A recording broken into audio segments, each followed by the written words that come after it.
Alejandro, I believe we are ready. Ok, bueno, buenas tardes, casi noches para todos los que nos están siguiendo por este Facebook Live, nuevamente con uno de nuestros encuentros de la Asociación de Exalumnos del Colegio. Y hoy muy contentos porque tenemos realmente un programa y un encuentro muy especial que hace parte de la celebración de los 60 años del colegio. Hoy pues vamos a hacer un homenaje al que fuera nuestro guía, nuestro gran líder y nuestro rector, el Father Francis.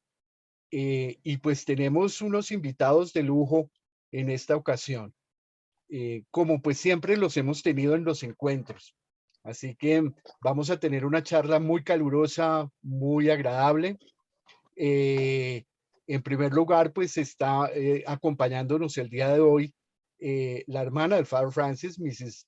Eileen Bolster, y su esposo Larry, a quien damos los saludos. Larry and Eileen, thank you for being with us. It's a privilege and a pleasure to have you with us today, okay? También nos acompaña el padre Valeriano, al que pues varios de ustedes exalumnos y comunidad han conocido. Thank you, Father Valerian, for being with us today. También nos acompaña Fernando de la Rañaga.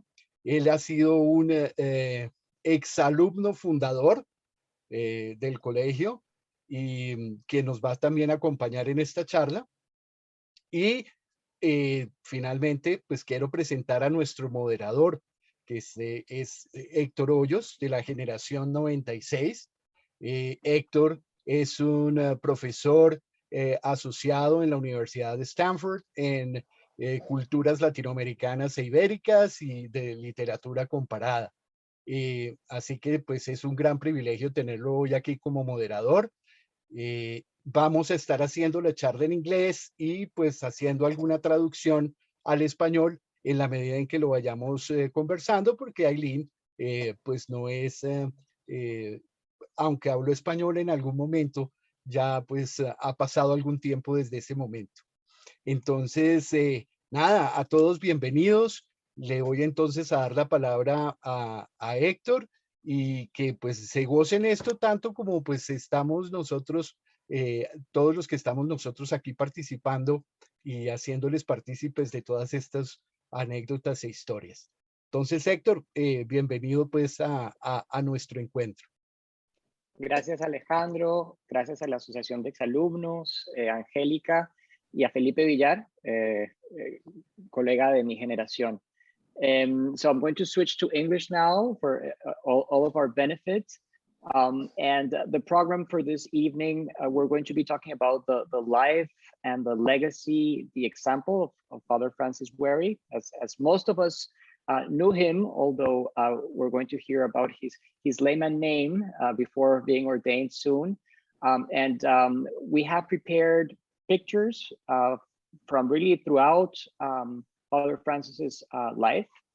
Many of them kindly shared by Eileen, Father Francis's younger sister, and others that are part of the archives of the Asociación de Exalumnos del Colegio San Carlos. I'm going to be showing the pictures and asking those who will know more about the pictures to tell us what's going on in Father Francis's life, and we'll have a conversation around them. That seems like a good structure for our talk.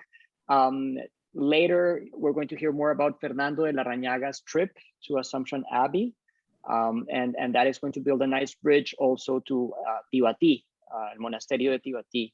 And as per Fernando's request moments ago, I would like to invite Father Valerian, if you would please, Father, lead us in prayer to kick off this event, as it were. Con mucho gusto. Padre de todos, nos encontramos aquí en un momento de reflexión. Ayúdanos a hacer todo lo que hacemos con ternura, con amor para con los demás, para que nosotros crezcamos en tu amor, en el nombre de Jesús, que es Señor por los siglos de los siglos. Amen. Amen. Thank you, Father Valerian, and of course in Spanish, no less. Let me share my screen. Here we go. Let me see if everything is working okay. It should be. Eileen, let me ask you, if you would, what are we looking at right here? We are looking at the family farm. This particular picture is a combination because I didn't have a panoramic camera at the time. So, and the picture was probably taken in the early 80s, 1980s. So in the 1980s, the farm was still pretty much the way that it was when you grew up in this farm in North Dakota. Correct. The house no longer is there. It was moved some numbers of years ago to Beulah, North Dakota.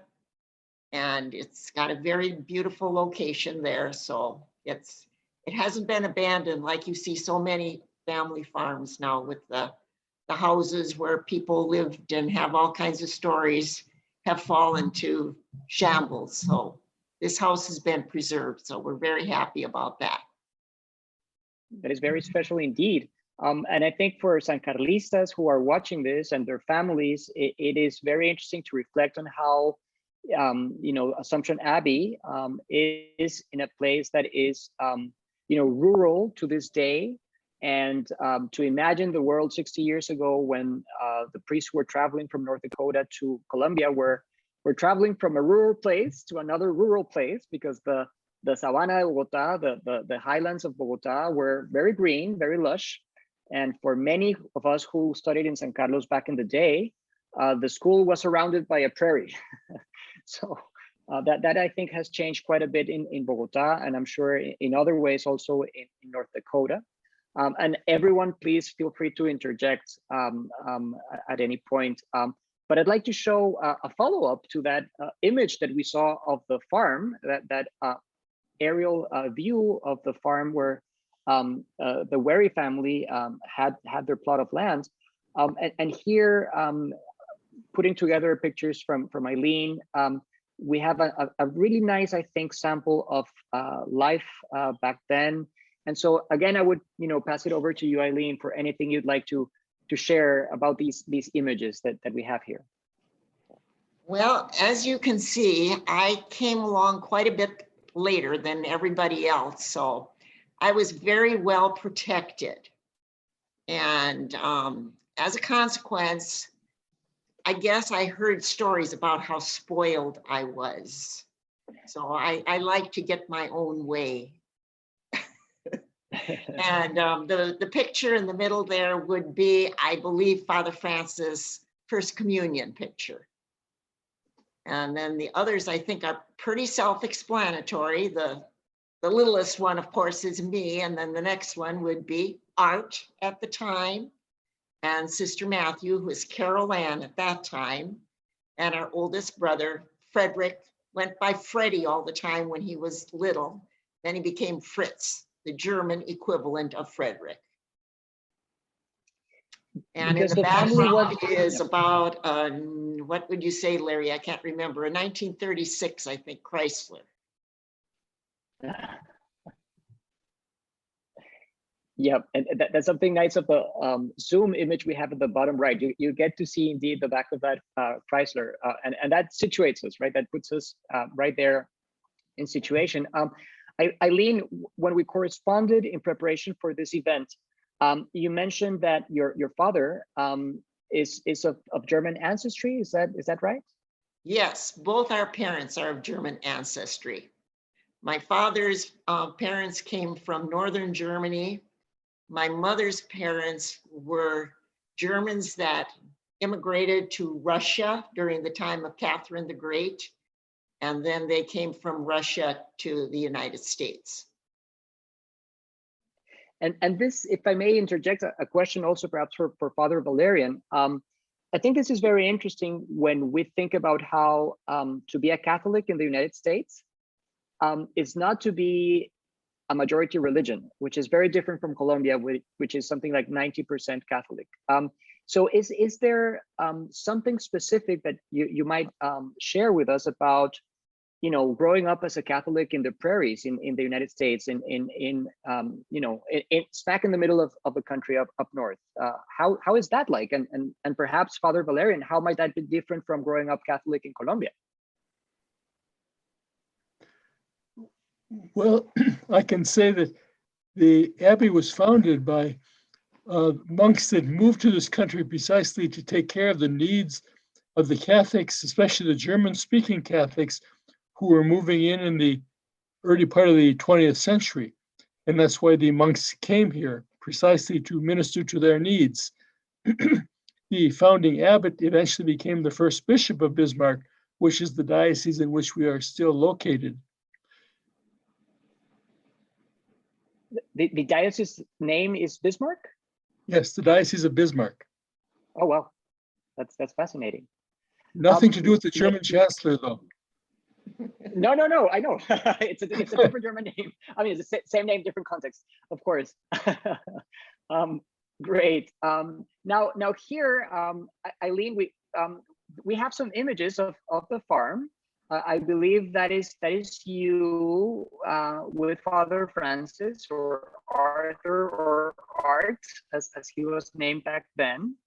And you mentioned that this image in the center is of you with a 4-H steer, and the image in the right, I think, is Arthur, digging and plowing the land. So it would appear then that Father Francis was, very keen in working in the farm. Was he comfortable around animals? Is this a facet of his personality that we didn't know of? Well, actually, that picture with him with the shovel he was doing some cleaning up, something that needed to be cleaned up. He was not particularly fond of farm work. He had a 4-H calf because he was expected to have one. It was not a pleasurable experience for him. And I wanted to mention too, you notice in all the pictures his very pronounced ears. And he used to say that he was like a taxi cab with the doors open. Yes.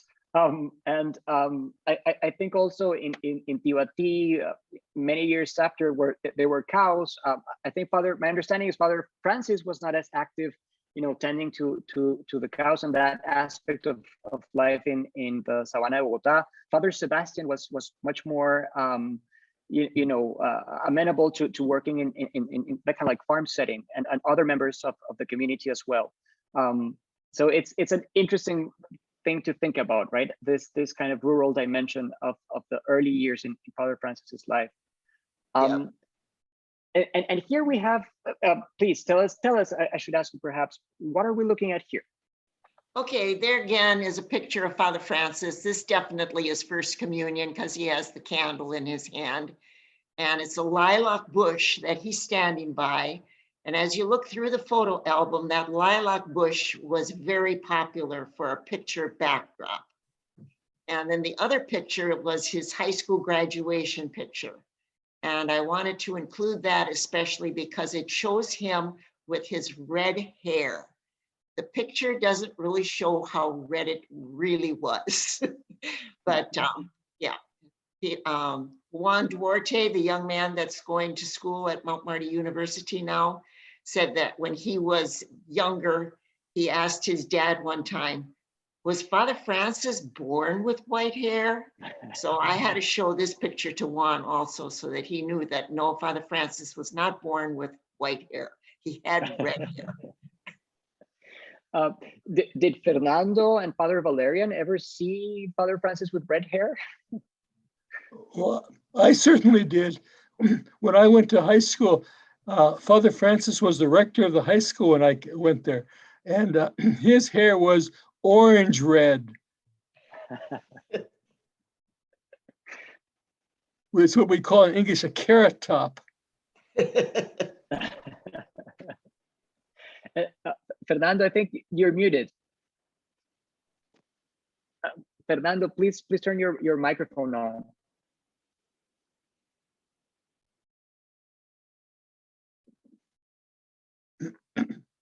I can add one thing. Father Francis often said the last thing he wanted to do was farm work for the rest of his life, and he was so happy to leave the farm to join the abbey. Later on, I can elaborate on that too, how he got his calling from God to be a priest and not a farmer. I am very intrigued. We shall circle back to that. And I know that Fernando now has his microphone almost ready, and whenever, feel free, please, Fernando, to, yes. Thank you. Yeah, I wanted just to recollect, we only had our generation graduating in 67. We only had Father Francis for about the end of our school year, senior year. And I do remember clearly that his hair was quite a difference from the rest of the monks and the students, of course. And yes, I agree with Father Valerian. It was the reddish orangey shade, which everyone really liked because you knew exactly when he was coming after you, much easier than anyone with a black hair. So it seems, Fernando, that the principal when you were in San Carlos was not Father Francis all the way. It was Father Sebastian first. Yes, we had a transition then. The previous team of monks had gradually changed. Some going back to the abbey, some coming back. Sebastian went back, and then Francis was there during our last months of that senior year. So we did see him for graduation. We did not get the chance of, like so many other students, of having him for 5, 8, 10, or 11 years. But we did get a chance to see his attitude towards students and the school and his eagerness to service, which was amazing from the very beginning, Hector.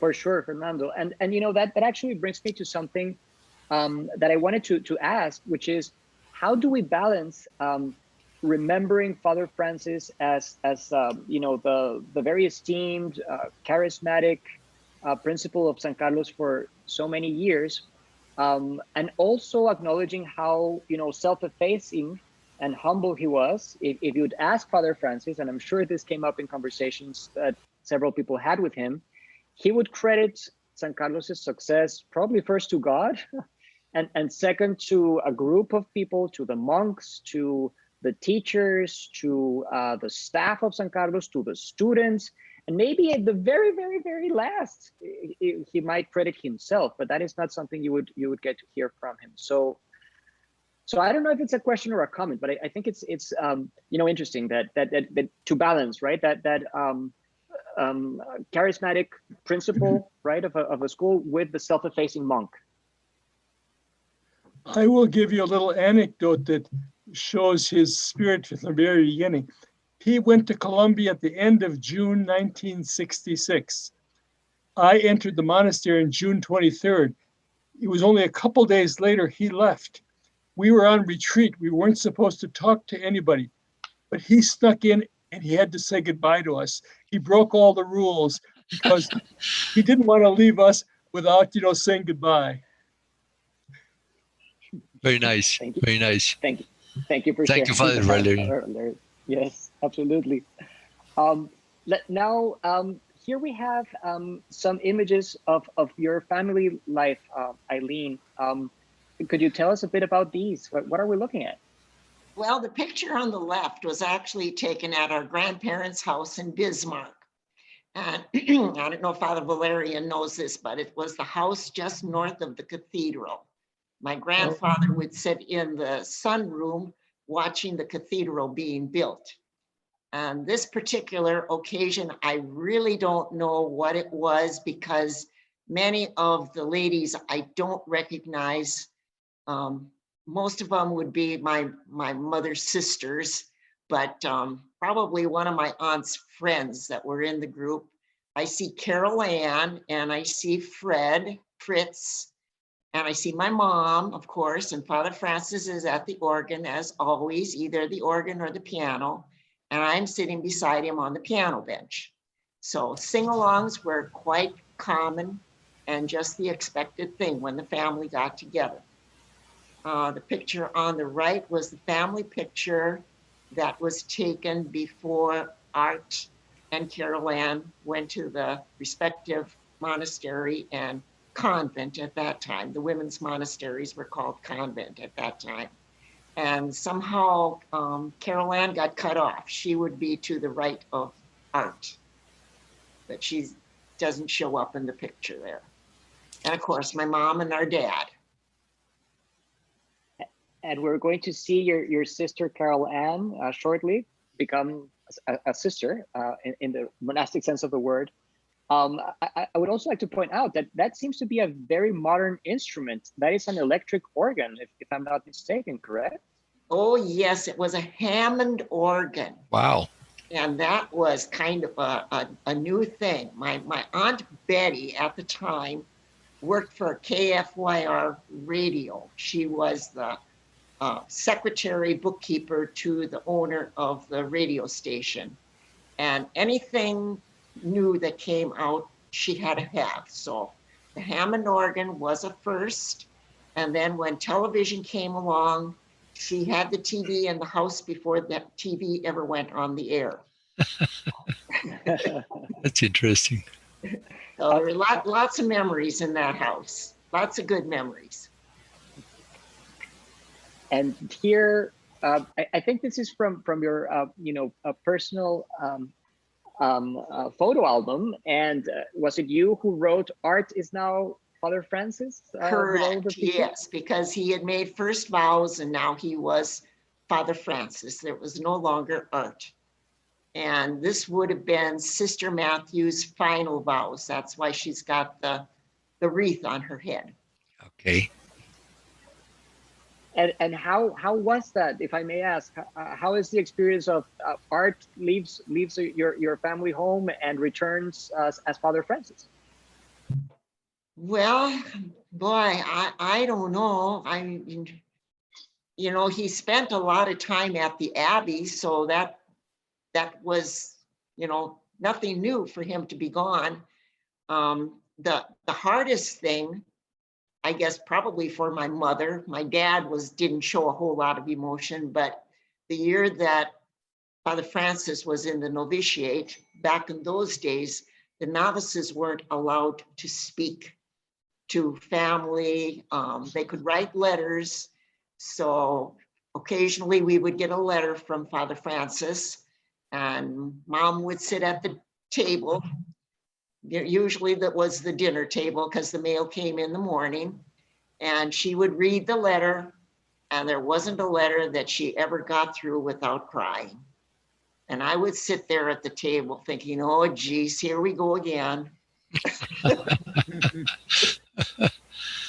But anyhow, and then of course, we had other monks from the community, starting with Father Luke Kohler, who was a half brother to Father Lawrence, one of the founders of San Carlos.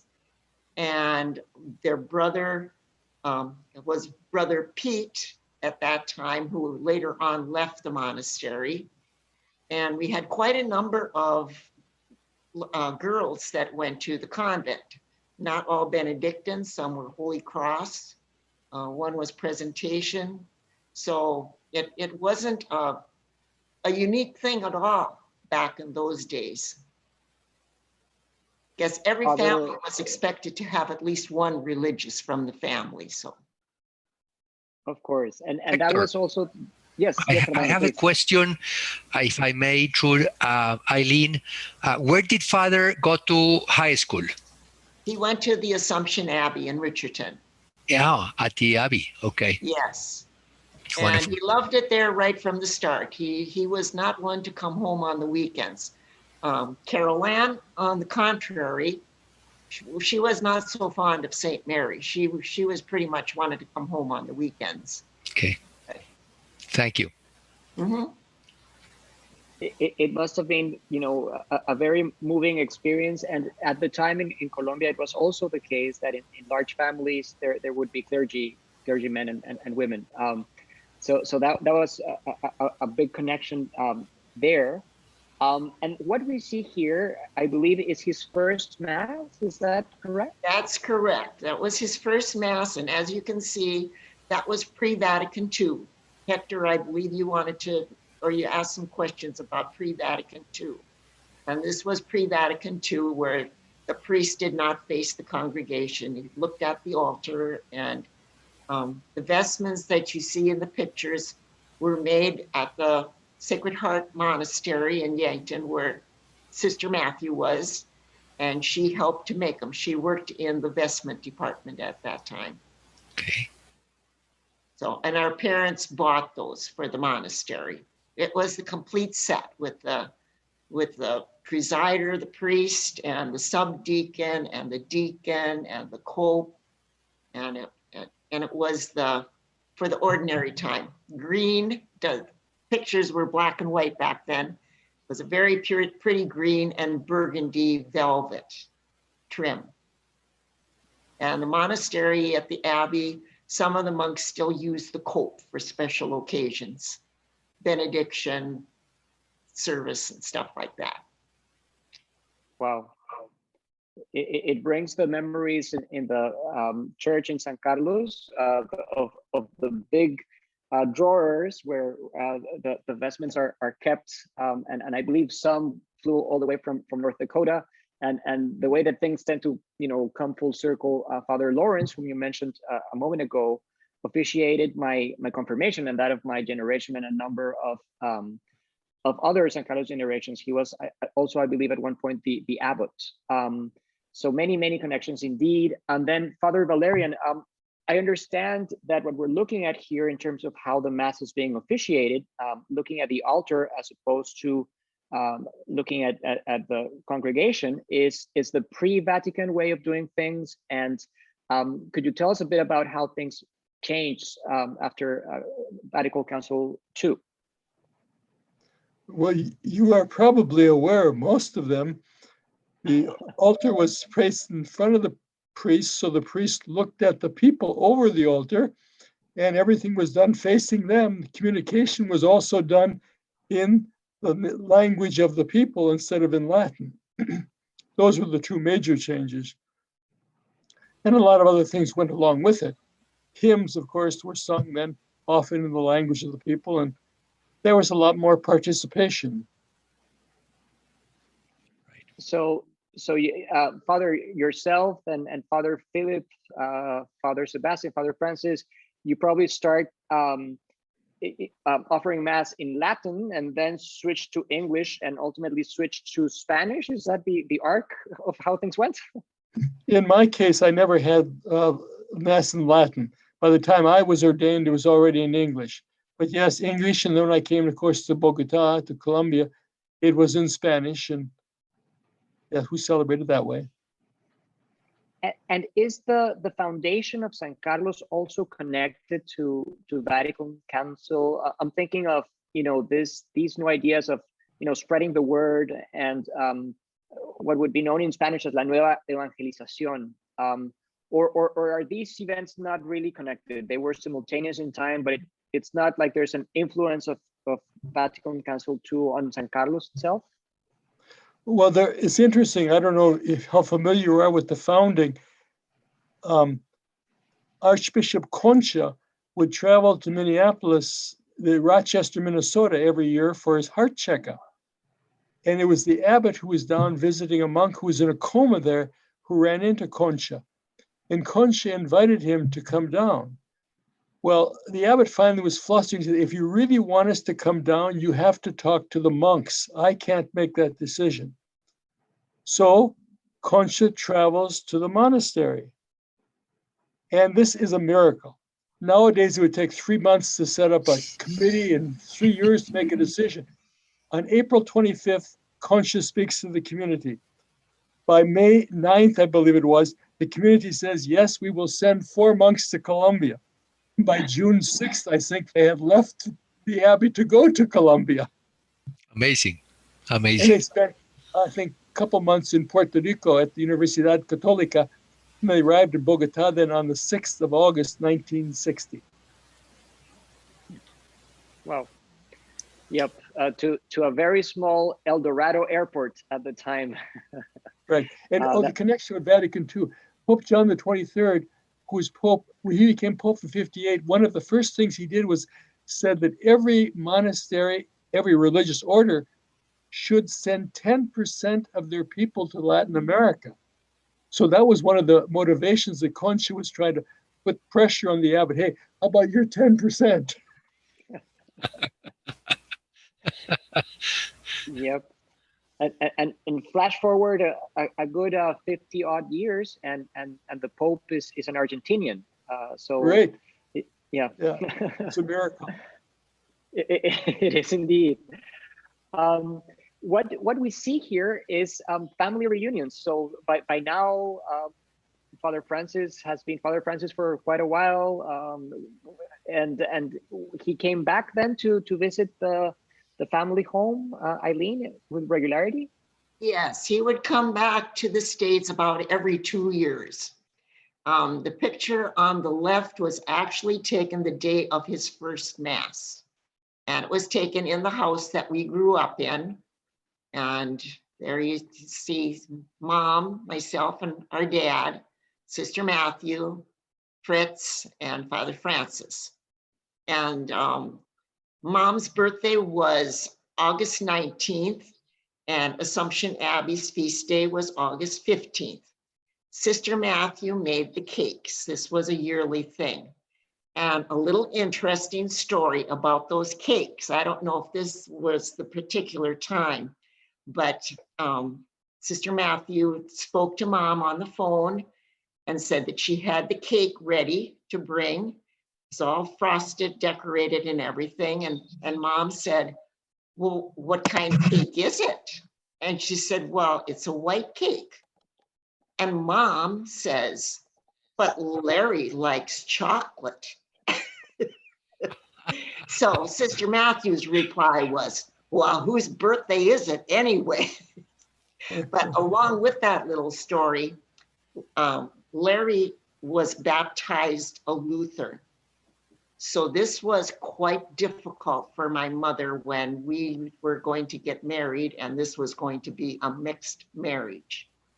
But with the help of Father Francis, Sister Matthew, and our oldest brother Fritz, convinced her that there are good men who aren't Catholic also.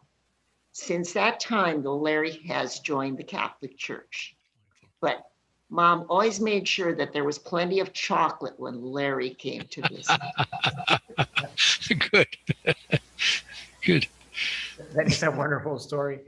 It is wonderful. When you mentioned Father Francis's every 2-year trips to the States, I remember, when I was teaching at San Carlos, I taught philosophy, Spanish, English, drama at one point.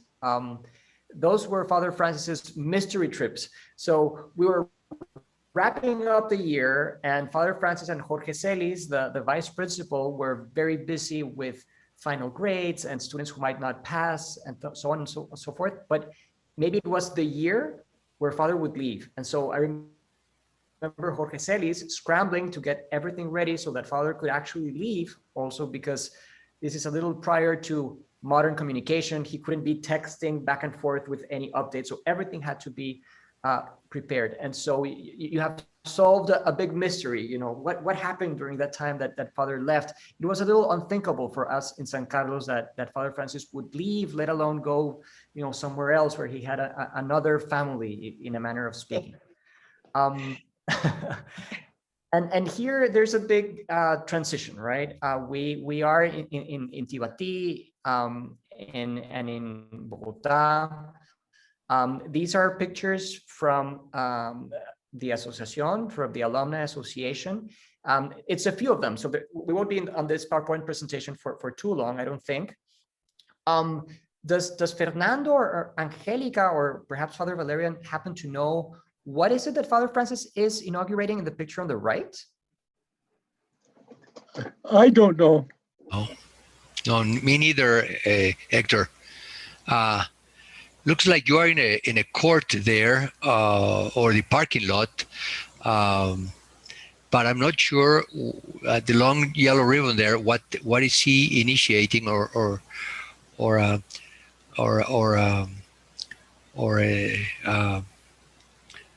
starting? So was Colegio San Benito at that time already running, Father Valerian? I don't believe so. But No. the thing is, the fence is already up around the courts, so this has to be sometime probably late 70s or early 80s at least, and I think it's even later than that. Yeah. You know, because Father Francis grade so early, this makes dating the pictures extra challenging. So for Colegio San Carlos archive historians, it's going to be really hard because Father Francis looked the same for a good 40 years, I'm going to say. And yes, that is where the location of San Carlos today. So in calle 193, I can tell because of the pines and the fence. And for people who may not know, just thinking about the history of San Carlos, after Cardenal Concha makes this invitation, the school is named San Carlos in honor of Concha. And it is located in what is now the Zona Rosa in Bogota. I think it was Street 84 or 87. 81st, mistaken. 81st and 2nd Street. Right. What was formerly the seminary, Seminario Menor, was given to them as a building to start the first 3 school years. So you actually went there, Fernando? Yeah, we inaugurated that building. The setup was there were 3 groups for the opening year. There was a first grade, second grade, and third grade of prep school, preparatory. So then actually the third grade, the ones that were in the what would be I guess in the U.S. terms, the freshman. The freshman became a senior after 4 years, and that's how the first group graduated in 65, second group in 66, and I belong to the third group who graduated in 67. Yes, we were about 40 students large, each one. So the group was very compact, very small, really, and the number of teachers we had at the time were just enough, for the size of groups that we had, and the buildings were large enough to house the entire setup, school and the community and so forth. So it was very nice. You just have to go up the hill and walk up there. School buses would do the trick nicely, but if you miss the school bus, then you would just do the opposite, just roll down. I remember an anecdote which is kind of interesting. Roller skates of the old kind, big wheels, were at the time very popular, and I had the had as a activity because I usually stay at school studying a bit longer. I would miss the school bus, then I would go back home with my roller skates. It was pretty treacherous because it was very the incline was about 45 degrees, and you could meet the school bus coming in the windy road up. So if you go full speed down, you could literally be a suicidal trip. But we enjoyed those days quite a bit. It was nice exercise. The school was there just for a few years, and then the land in the savannah was purchased And the buildings were built by Arquitecto Largacha, very frugal buildings. By definition, it was not a coincidence. It was truly doing more with less, basically, and making sure the space was adequate, basically, you know. And yes, Father. There's one thing. The Bachillerato moved out then right after they bought the land, I think 63 or 64. But the primary by which they had added stayed in town there for another 3 years before they had enough buildings for them to move out to Calle 190. Oh, that's true, Father Valerian. Absolutely. Yeah, I forgot that part. You're right. Yes. Yes, yes. And then the nuns came over and they took care of the primary, right, Father Valerian? Around, yes. Yep. The monks came in 61. The sisters came in January 63. So then they opened a full primary beginning in February of 63. So they were there from 60, I think, 66 or 67, I think. So they were there 3 or 4 years in town. Yeah, yeah. Eileen and Larry, have you had the chance of visiting Colegio San Carlos? Yes, I actually taught at Colegio San Carlos. I believe it was the 70-71 school year. And then Larry and I traveled there in 89. Huh. What a year in Colombian history, 1989. Very convoluted. Indeed. Yeah. Yeah. And if on that note, how did news from Colombia and from San Carlos reach you in North Dakota over the years? How did you hear about what was, you know, the many things that were going on, the good, the bad, the ugly, everything that was happening in Colombia? Father Francis never spoke about the ugly because that would have only made our mother cry more. So it was always positive news that came from him. And I don't know what you called it was like a sheet of paper that you would write on and fold it up, and it had all of the airmail insignia on it. I mean, it was all in one piece, the letter, the paper to write the letter, and the envelope. So that's what we would get. And then later on, he sent letters in our mother always referred to it the red, white, and blue envelope. And she would always look in the mail to see if she got a red, white, and blue envelope today. So, and she saved them all. I think she saved every one of the letters that she got from him in all those years.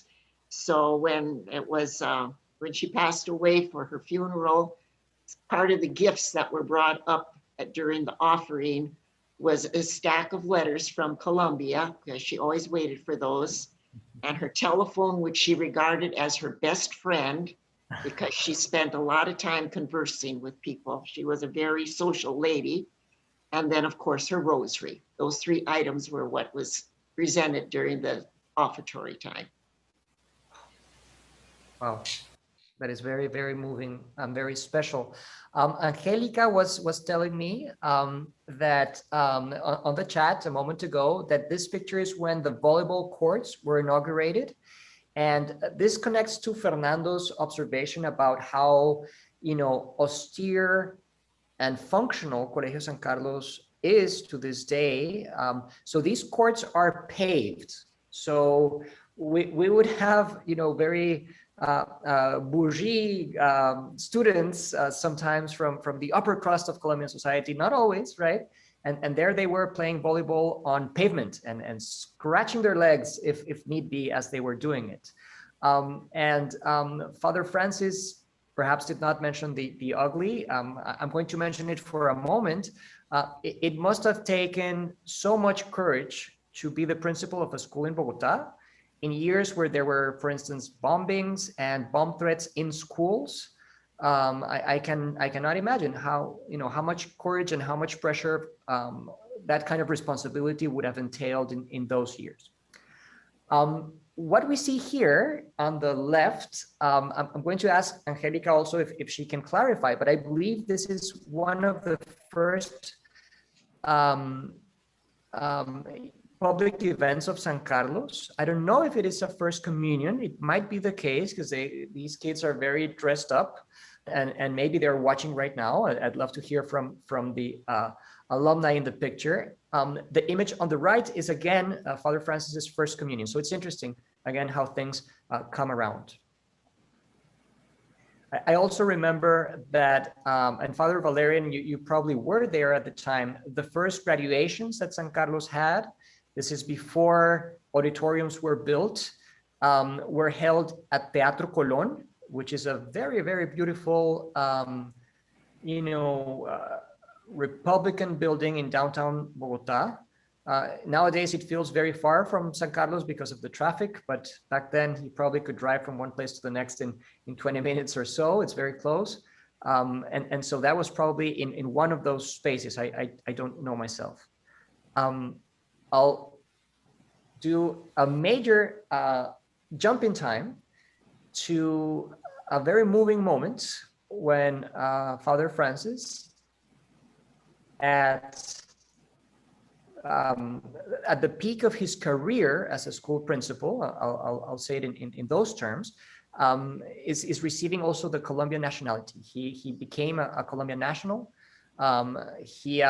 He had several of his former students become presidents of Colombia, also leaders in captains of industry, very distinguished people in many fields. He was very appreciative of what San Carlistas had accomplished, and I think for him to be made a Colombian national from former students must have been a very, very special occasion. He was very proud. He had in his office images from this swearing in ceremony. So my fellow Colombian Father Francis is in this picture, and here I'm going to pass it over to Fernando, also building bridges from, Richardson, North Dakota, to Tibati, from Bogota, to the States.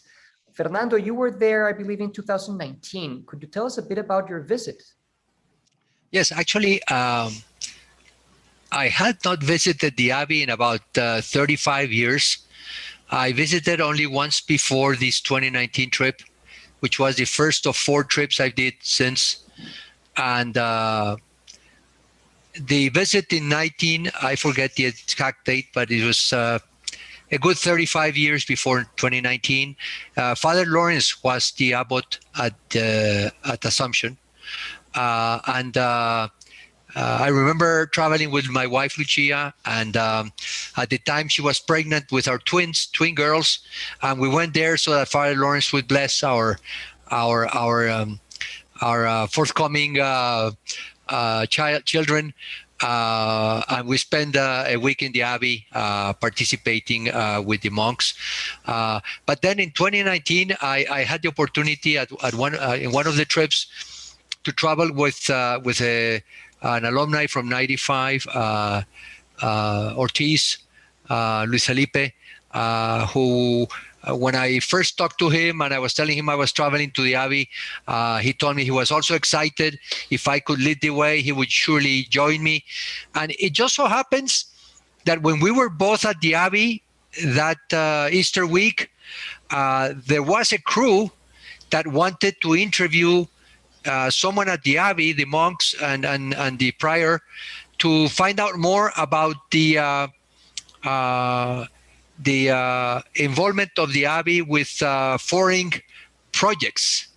And Brother Michael at the time, the prior and still prior, mentioned to the person wanting to interview the reporter that actually he had a visit, the Abbey had a visit from 2 Colombian alumni from 2 different years, and that we would gladly participate in the interview, which later was broadcasted in North Dakota TV. What basically you see there in the photo is our my friend Luis Felipe joining the monks for services. And I was in the previous photo. And we had the interview with the TV reporter And it was very nice because they asked some questions as to how did we feel in the time of our upbringing with the monks in Colombia, and what brought us to the Abbey. So the very good questions, which we alternated, Luis Felipe and I, in answering. So the trip was for us blessed in more than one way, because we did not expect that interview while we were there with the monks participating in the community during that week. Hector. Yeah. Such a special occasion. And also, Fernando, you make me think about how similar an experience your generation may have had with mine or with my students in San Carlos, or to the students in San Carlos now who might be watching this from home, as they have been taught through the pandemic. They haven't been going to school, I believe, until recently. So that's quite amazing that there is such a continuity in values, in learning style. There have also been many changes in pedagogy, and that's, I think, something worth thinking about. How Father Francis kept up with the times at the same time that he was a very traditional, if you will, person. He changed his pedagogy, he changed his approach a lot over the years. And I wonder, for perhaps if Father Valerian, you could tell us a little bit about the changes in San Carlos or in the church also during this time. Well, I can't speak to all of that. I didn't get to Colombia until 1975, so I never went to Teatro Colón for graduations. And by the time I got there, the building phase was kind of winding down. And that's kind of what made possible for us to eventually think about a second school in San Benito, because most of Colegio San Carlos, the buildings were up. The only building after 75 was, I think, the library in primary, and then in addition to the offices in primary. Other than that, most of the building has been there since, before 1975. But then in 1978, we bought this land in the barrio, and then we began construction there with the first 3 aulas and a large room. And then in February of 1979, we opened up Colegio San Benito. Now that's been going, it's in its 42nd year now. That is quite something. And then through Alianza Educativa, along with Colegio Los Nogales, Colegio Nueva Granada, and Universidad de los Andes, San Carlos also administered a school in Ciudad Bolívar. It was a Colegio por Concesión, a charter school. And I remember, conversations about having to hire everyone from, the groundskeeper to the principal. And that was all, right. Led by San Carlos. We're approaching the end of the slides, and also we're going to make time for questions from the audience. This is a quote that Fernando chose that represents the legacy of Father Francis in service. I wonder, Fernando, if you'd like to share a bit about what we're reading here. Yes, well, thank you, Hector. When I saw this written in one of the books I was reading, I say, gosh, this represents so well what this man was and is today to us. And it's something that I think everybody looks to fulfill, whether consciously or unconsciously, over a lifetime. And of course, we humans, some have it and some do not, as clear and as strong as Father Francis had it.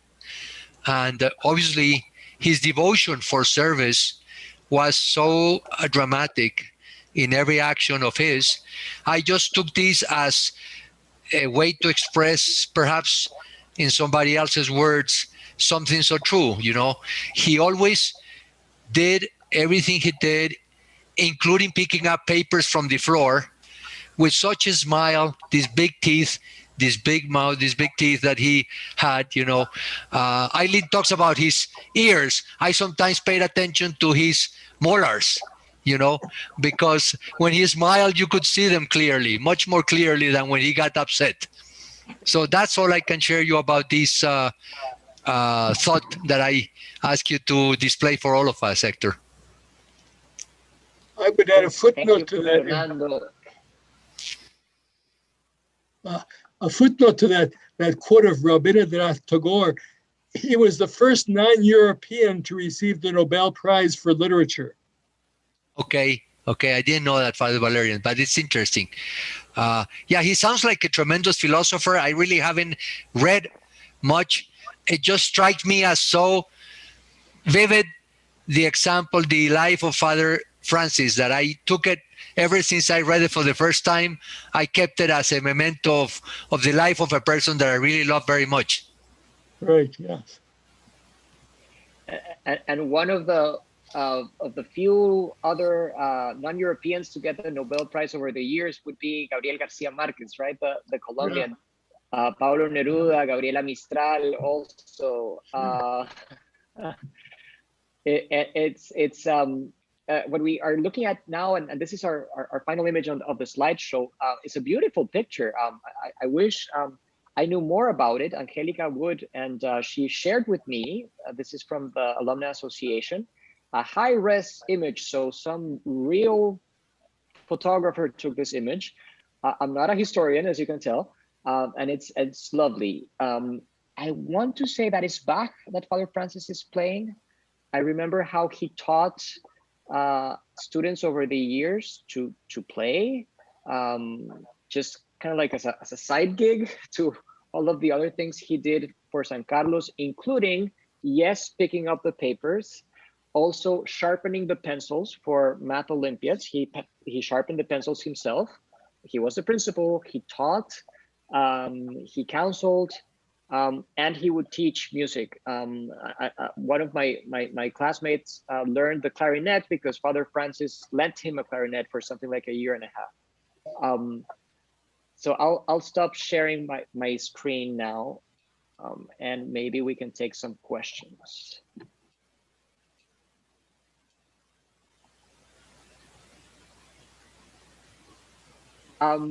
So let me look at the chat now that we don't have the PowerPoint anymore. Angelica reports that the young student that was with Father Francis, he is Andres Anzola from 1974. Yesenia Silva sends her warm regards to Father Valerian on Facebook. Mario Alberto Posada says on Facebook, and I quote, "Father Valerian, I'm very grateful to you for having taught me to write English properly. It is one of the skills that has served me a lifetime." Another message for Father Valerian from Facebook. This is by Juan Manuel Soto de la Cruz from 1981. "So very nice to see you again, Father Valerian." So I think we have remembered together, and thanks to our speakers, the life, the legacy, the example, the work of Father Francis. And we have some time now for questions. So if you'd like to send them our way, Angelica, that would be great. And also if anyone has other thoughts and questions.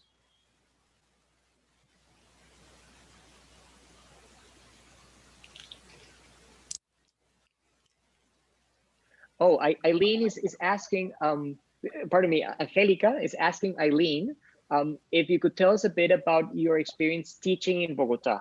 How was it like to be in Bogota in the 70s and 80s? And how was your conversation with Father Francis in those years? Okay, well, I came from North Dakota, The largest city that I had been in was Fargo, North Dakota, which at that time probably had a population of 80,000. So coming from that experience to Bogota, which at that time I think the population was 4 million, was quite daunting. I was hired to basically have another avenue for the boys to practice English. So transition classrooms, the teachers would stay there, be the translator. But beyond that, the boys understood me perfectly. There was no problem with that. I enjoyed very much how the boys during their break times, their recess times, they would be playing soccer and basketball and playing accordion and playing guitars. It all was the same. There wasn't a hierarchy of sports or the arts. It was important. Everything was important. I never ever taught in an all boys school, so that was kind of different. I lived with a Colombian family. First part of the year, I lived with a widow lady and her 3 grown children. And then, well, it didn't take long. I became very close friend with Teresa Herrera, I believe was in Cinco. I believe she taught social studies in Cinco. And the lady that she lived with had another room. And so I moved in with them. And I enjoyed that experience very much. One of the exciting trips was taking the train to Chiquinquirá, where I bought a tipli. And then I was going to take lessons in downtown Bogota. So one of the sisters, Sister Magdalena, went with me on the bus to downtown Bogota to a music academy to get me enrolled there. And when we came out, it was raining cats and dogs. So the floated chia came by, and I told her she better get on that because she was getting soaked. I'd get back home. And so shortly after that, this taxi drove up, and the taxi driver opened up the door, the passenger seat and the front seat. And I got in, and there were 2 men in the back seat. There was a lot of conversation, a lot of laughter. And I was really getting very concerned about my safety. And apparently the taxi driver sensed that, because I knew where he should have turned to get to the home where I was staying. But the taxi driver well, I guess he made his Spanish simple enough that I could understand that I was not to worry, that he was taking the gentleman to their home first, and then he would take me. So that's how it went. He dropped the gentleman off where they lived, and then he took me to my home. So I related this story the next day in the teacher's lounge. And Senora Cuervo almost had a heart attack. She said, "Oh, you should have called me. I would have come and gotten you and taken you back to your house." She said, "That's the way people end up in back alleys in a garbage can." So that was my first really, really scary experience.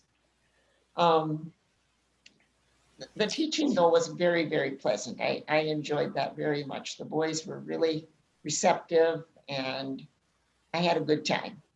I think they taught me more than I taught them. I remember Teresa Herrera. I think Teresa Herrera was the longest serving teacher in San Carlos, northward of 40 years, for sure. And of course, Elvira Cuervo, Mrs. Cuervo was remarkable. You were probably there also, Eileen, with Sister Edwin, who was very, she was active in those years, wasn't she? Oh, definitely, yes. And then, well, was from the monastery in Crookston, Minnesota, which is very close to where we live. So over the years before she passed away, we'd make a point of going and visiting her at least once a year. Oh, wow. Yeah, I corresponded with Sister Edwin for many years, and late in her life, she was, I believe, taking care of telephones, right? She was answering the telephone at her. Yep. In Yes, Cookson. I think Minnesota. so. Yep. Yep. She was active to the very end. We have some questions that have arrived from Jorge Sanin. Jorge Sanin, an alumnus, is asking Eileen if your grandparents were Russians and Germans. They did not. They were not Russians, but they were referred to as Germans from Russia, because first they immigrated from Germany to Russia and then came to the United States. They were maybe also from that part of Prussia where Königsberg used to be, right? So that is now Russia, but yeah. Mm-hmm. And then they asked Fernando if Fernando, you recall how many students started in San Carlos?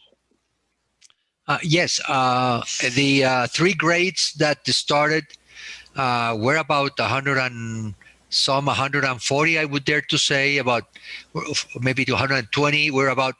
Our particular group was about 40 large. And then every year after the start, there would be one more grade opening. And that's what allowed gradually each of us to start graduating. And then I believe that shortly after also, as Father Valerian indicated, the primary school was started. So after a while, we were several hundred, but at the beginning, it was just about 120 students, if I recall correctly. Thank you, Fernando. We have a question from, I believe, Alejandro Vega. And Alejandro, if you'd like to turn on the mic and ask the question yourself, by all means, feel free to do so. Otherwise, I'll read it out loud. Don't worry, you can read it out loud. I'm translating the ones in Facebook to you, so you can translate. Thank you. Thank you, Alejandro. So Alejandro, who is the president of the Alumni Association, asks, Father Francis led a group of extraordinary people, priests, nuns, lay people, that created Colegio San Carlos and Colegio San Benito and moved far away from North Dakota. Eileen, how do you and the Wehri family reflect on Father Francis' service? Oh, well, we were always very proud of what he accomplished. Although he did not share what he accomplished, we heard about most of it through Father Lawrence and Father Valerian too in later years. But Father Lawrence was the one that would translate articles that appeared in El Tiempo. And when he was given you called it something different, but kind of the equivalent of citizenship to Colombia. And if it was Father Francis, I don't think we ever would have heard about that. He always talked about the accomplishments of the students. I can imagine that. And what would have become of Father Francis's life had he stayed in North Dakota? I think he would have been very unhappy, because shortly after that, the school closed, and education was his love. That's what he loved, and music, of course. And in later years, when his health was failing, and one of his visits to North Dakota, the abbot asked him about coming back to the monastery, and Father Francis said, "What would I do if I came back?" And he said, "Yep, well, you would be a parish priest." And Father Francis said, "I think I will go back to Bogota." That's where he wanted to be. That was his home. Fernando Ballesteros asks a follow-up question about the meaning of Colombia for you and for your family. I think it's a follow-up question. Perhaps you have answered some of it already, Eileen. Well, of course, having spent the school year there, and then also, I think it was about a month that Larry and I spent there together. We loved the country. The people were very gracious, very generous. Our brother Fritz, unfortunately, never had a chance to visit, and I don't think he really had an interest in visiting. Our Sister Matthew, visited in probably the late 70s, I believe. And she also really enjoyed her visit. It wasn't as long as, of course, the time that I spent there, but I really enjoyed the experience of living in a foreign country and navigating, being able to navigate, not really even being able to speak the language that well. When it came time for me to come back home and I had to go to the, I suppose it was the council to make arrangements to get my taxes paid so I could leave the country. I was able to navigate through that enough to understand the gentleman that said that if I was lying, I'd go to jail. Oh dear. And then after writing in Flotachia, you were fluent in Spanish, I'm sure. Oh, yes. Oh, yes. Well, I had quite a few experiences on those buses. The one, well, I can't remember, I think it was over Christmas that Sister Elise Marie and Sister Judith and I traveled to Cali because some of the sisters from their monastery in Idaho were in Cali. And we took the bus, I think it was, we took the bus to Cali, and one of the sisters got sick, so she took the plane back, and Sister Elise Marie and myself came back on the bus again. Well, the trip to Cali was something else too, because the bus had a flat tire, so everybody had to get out of the bus while the driver changed the tire.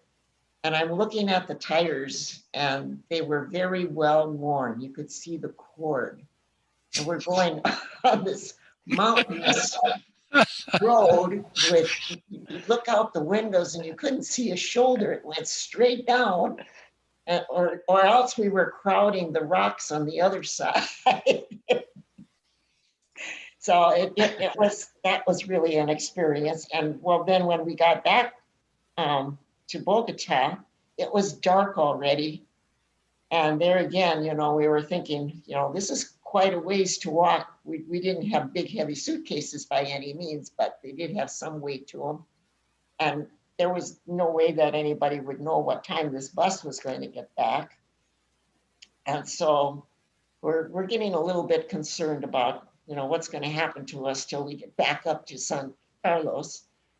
And as we're getting off the bus, there again, a couple of gentlemen get up from the back at the same time that we're getting up. So we're prepared to take off running and just leaving our suitcases if we had to. But as we got off the bus, there was Father Francis waiting for us in the Volkswagen van. So we breathed a deep sigh of relief. So there again, our guardian angel was with us. I remember that Volkswagen van. I also remember Father Francis driving, and there was a sedan car that he drove. And that was also as a kid, not while I was teaching, but when I was studying in San Carlos, I was bewildering. It's like, oh my goodness, Father Francis can drive. He's like he's leaving school. Of course he would, right? But when you were a child, that just seemed outlandish. We have two great questions for Father Valerian. I'm going to read them now. So, Father, in the early times of Colegio San Carlos, when you arrived, do you have memories of a particular crisis or problem or hard situation that you and Father Francis had to face together? And this is, I believe, from Alejandro by way of Facebook. Well, it seems to me in the early days, he was, as they say in French, le Christ du jour. It seems like almost every other day we had a crisis of some sort or other. By that time, the economic crises had kind of faded. And then it was some of the things probably never changed. I think even when you were going to school, you had, of course, every parent coming with their kid, but my kid is a special case, wanting special treatment. And one of the hardest things to deal with, I don't know if it still is, but was, what's the word they use? The Spanish word, serrucho? Serrucho, yeah.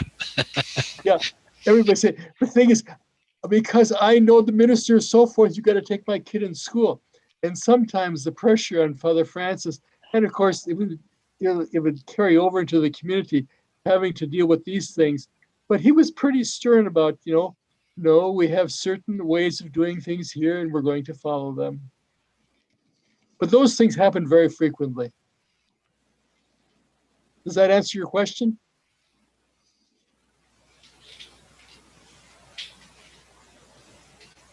I can only imagine. Yes, it does, Father. And are there events at some years, things that have stuck? What was the question? What was the question? Are there other? The question is whether there are other memorable events at San Carlos that perhaps you'd like to recall. Oh, well, I just remembered that, thank God I was young. I said I've never worked so hard in my life as the years I was at San Carlos, because besides a full-time in the school, administration in the monastery, and then there were several semesters I was also teaching at the Universidad de San Buenaventura. So I would drop into bed every night. And so when I left Colombia, I felt like I was on vacation for a while. But they were very good years. Very good years. I have very fond memories of the time I was there. I think San Carlos's motto is not ora et labora for nothing, right? That is Great. Really, up there. I believe we have something like 10 minutes left. So if we'd like to have any kind of crosstalk, now would be a good time. And everyone who is watching on Facebook, feel free to ask other questions. We didn't cover, it's interesting, we didn't cover the years from roughly 1975 to roughly 2005. And many things happened then. So if there's anyone in the audience that'd like to share their recollections and type them, that would also be wonderful. One thing, Hector, I like to add, that can perhaps lead to the question you just, the offer of writing some questions on that period, is that a wave that we had through 67, roughly, we were probably what Spanish called the parteaguas at the start of Father Francis' administration of the school as principal. The previous generation of monks that handled administration and the papal delegates, which were for the majority teachers that we had some professors and teachers graduated in Colombia and from Colombia, but we were pretty much taught by papal delegates, which if you go into the Concilio Vaticano and you read why they came into Colombia for service, you'll find it's very interesting. It was actually a whole process of utilizing volunteers to do that kind of teaching abroad.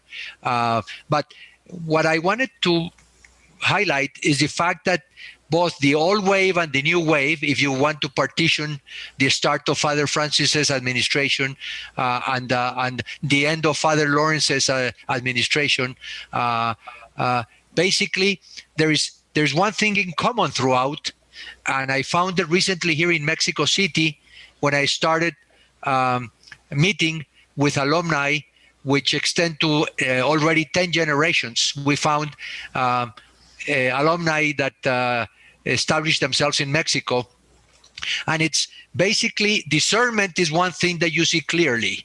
It's like without actually having a class for discernment or a philosophy subject for discernment, it's like we all have something quite in common when we address a subject, which is approaching it carefully in terms of judgment, but being very critical about how we feel about the subject.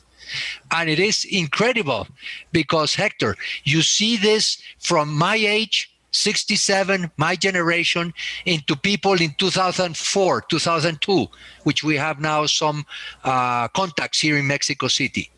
The other thing we find very interesting, comparing the two waves, if you allow me to put it in those terms, is a sense of community. And the monks never taught us. We never went to a class on community, but it's just their behavior, their attitude, their handling kind of motivates you to act in a very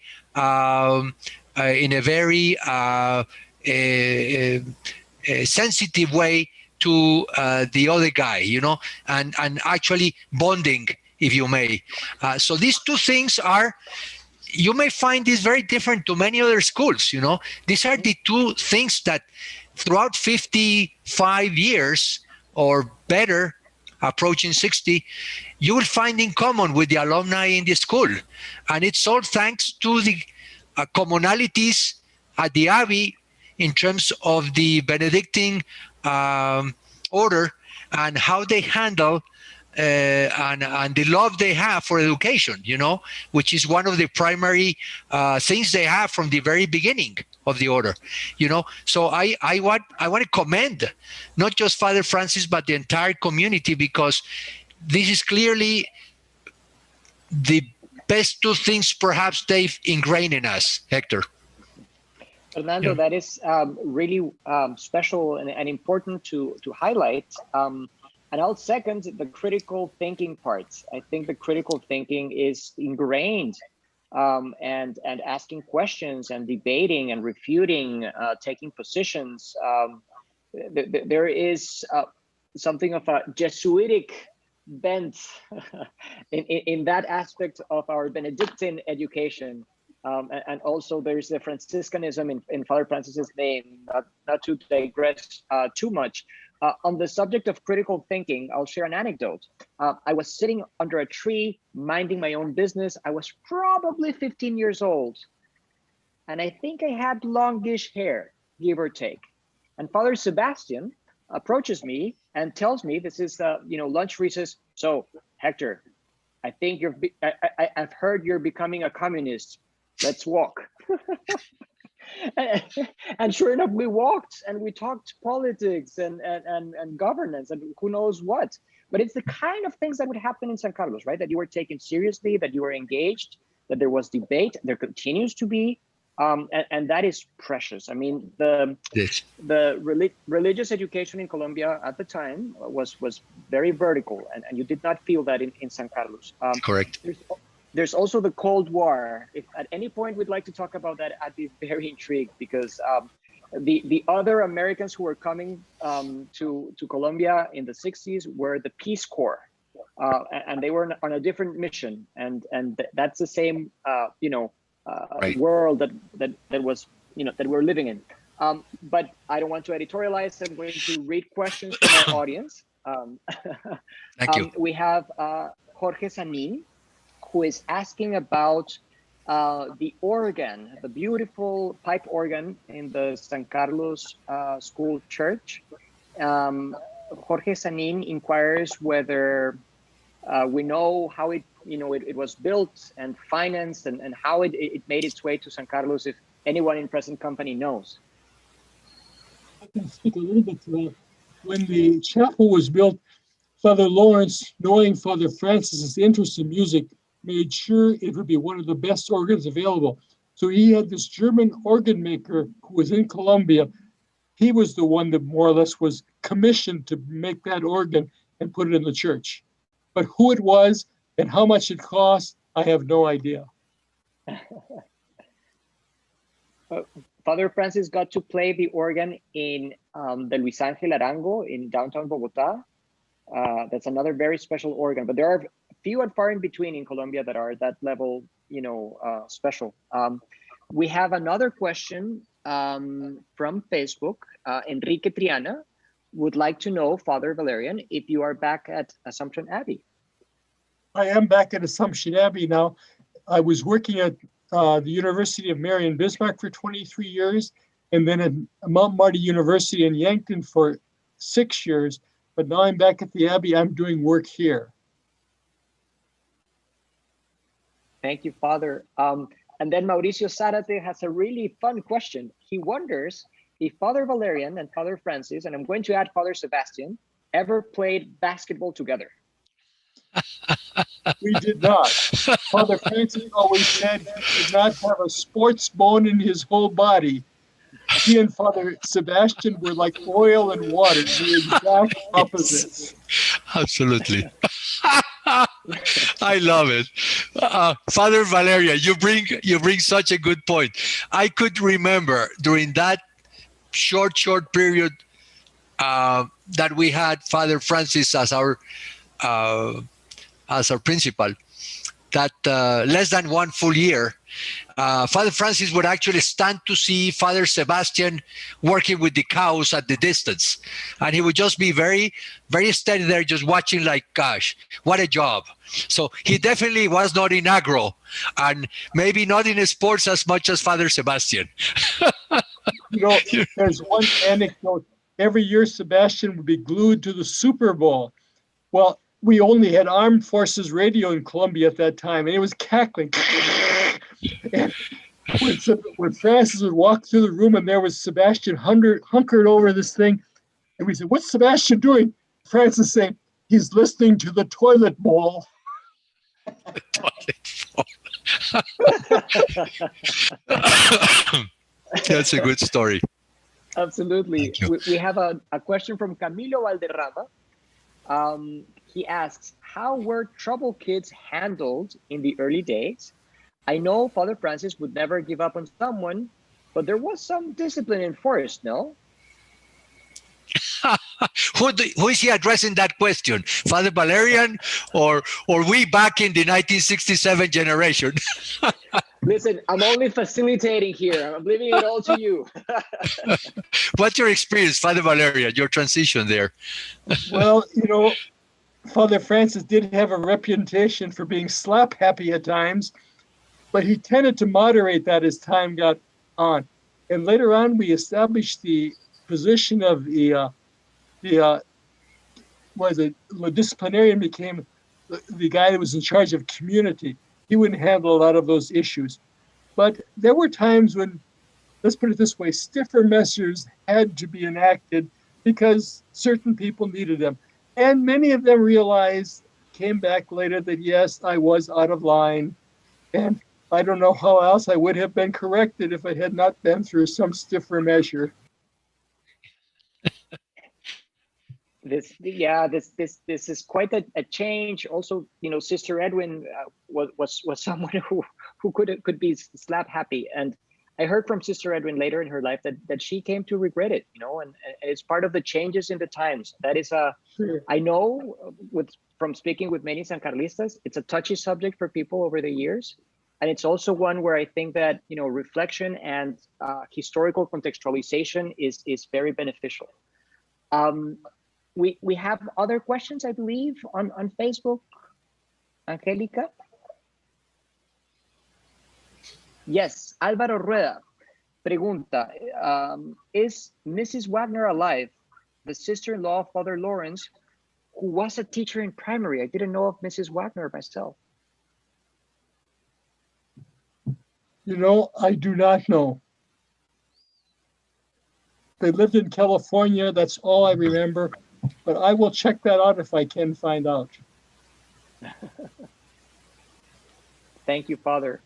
I also wonder, Fernando, Father Valerian, also Eileen, if there's anyone in Father Francis's you know, circle, among his collaborators, I should say, at San Carlos that we'd like to remember, because Father was a leader of many people. We've mentioned Sister Edwin, Mrs. Crawley, Jorge Celis at one point.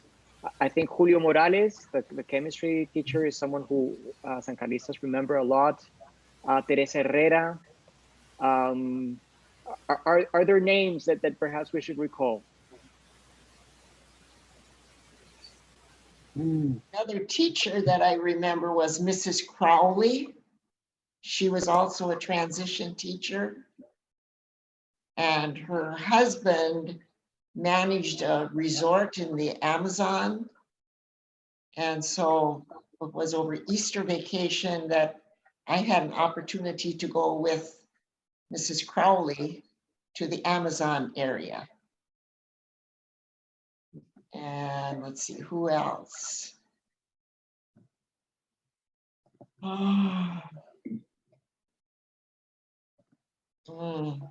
One I think that needs special recognition in some form is Leopoldo Cabrera, who taught philosophy at San Carlos for some years, but later on he became the rector of San Benito, and he was rector for 28 years over there. Goodness.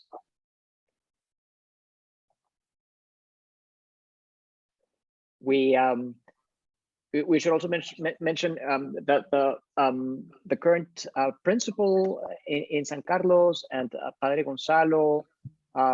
There's many collaborators who are still leading San Carlos. San Carlos is alive and well thanks to everyone who has continued the legacy. There is a question for Eileen that came in from Juan Carlos Camargo. Who was Father Francis's relative who taught music for a year or two in the early 1970s? Well, that would have been me. That's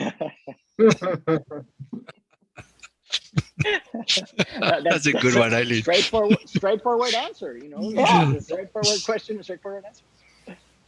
I don't know of any other relative of Father Francis that taught music at San Carlos in the early 70s. So that has to be me. Yes.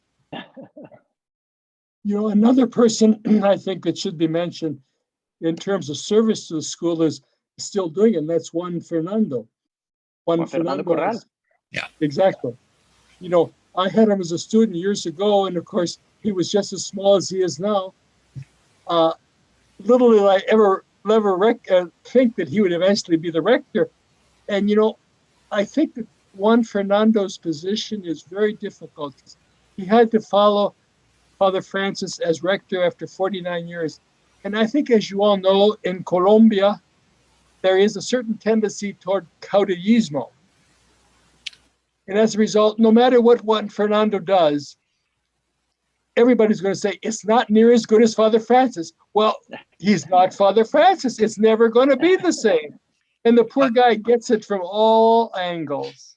Yeah. In fact, the first question that comes up, Father Valerian, by his critics is why he's not a monk, And it was basically clear by Father Francis that he wanted just a regular guy like him, very talented and very much San Carlista to actually lead the school.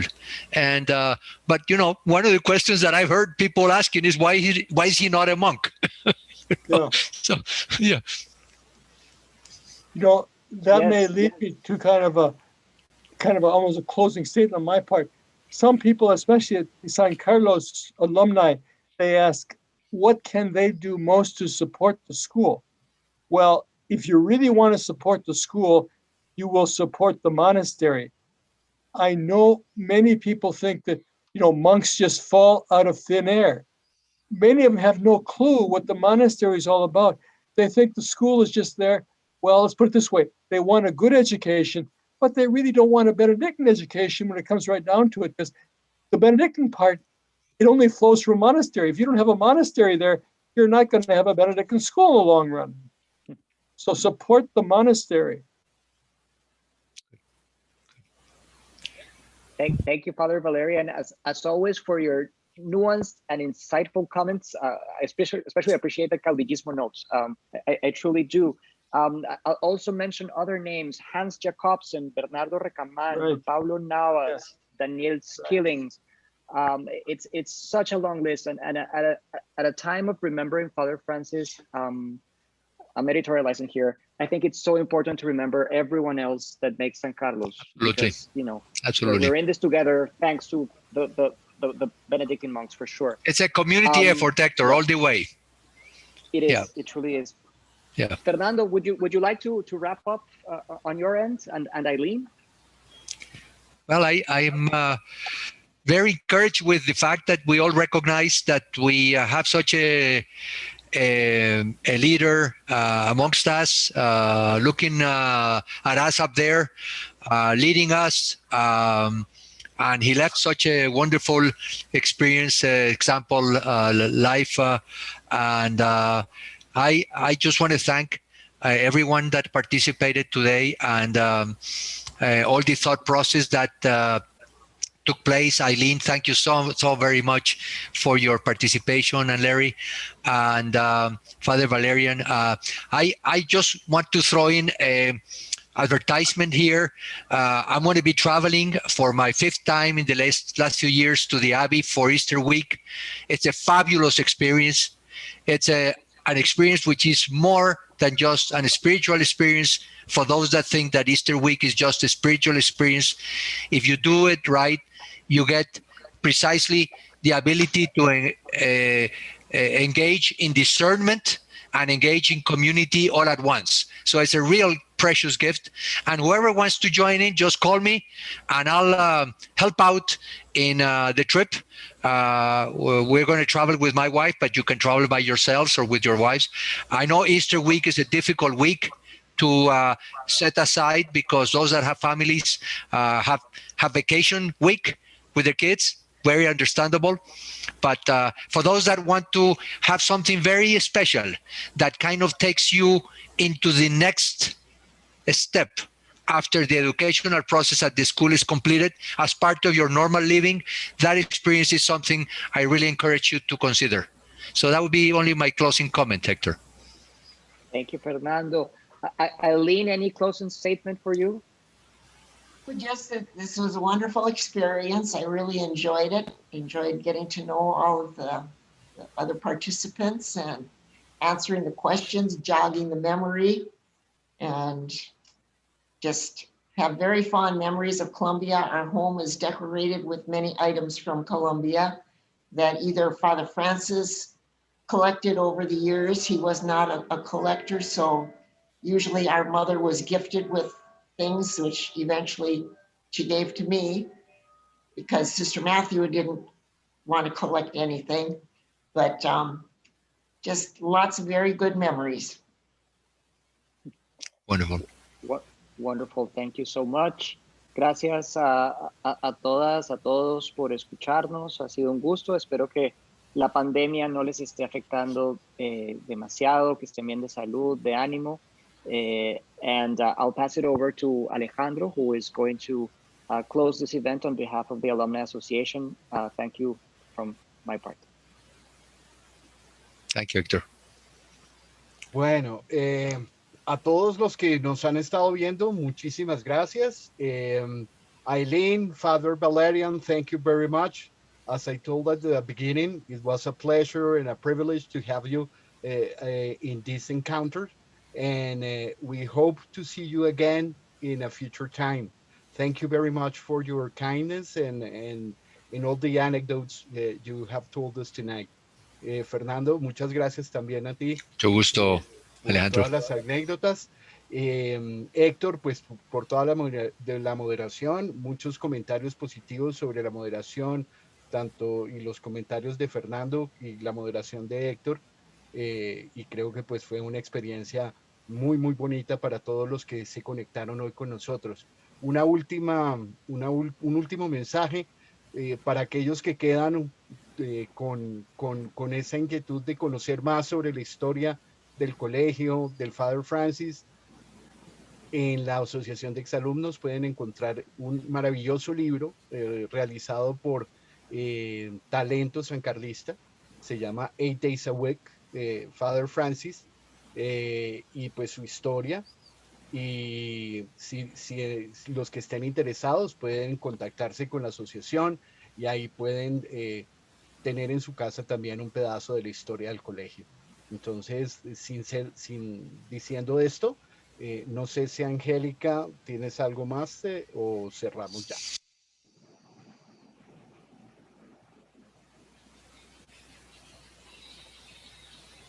Listo. Entonces, sin más, cerramos entonces la transmisión. Un agradecimiento a todos y pues nos veremos en el próximo encuentro de la Asociación de Exalumnos. Muchas gracias Perfecto. a todos. A ti, Alejandro, muchas gracias. Buena tarde. Gracias, Alejandro. Thank you, Gracias, Father. Larry. Thank you, Eileen and Larry. Bye, Eileen. Thank you so Chao. much. Gracias, Héctor. Ciao. Bye bye. Chao.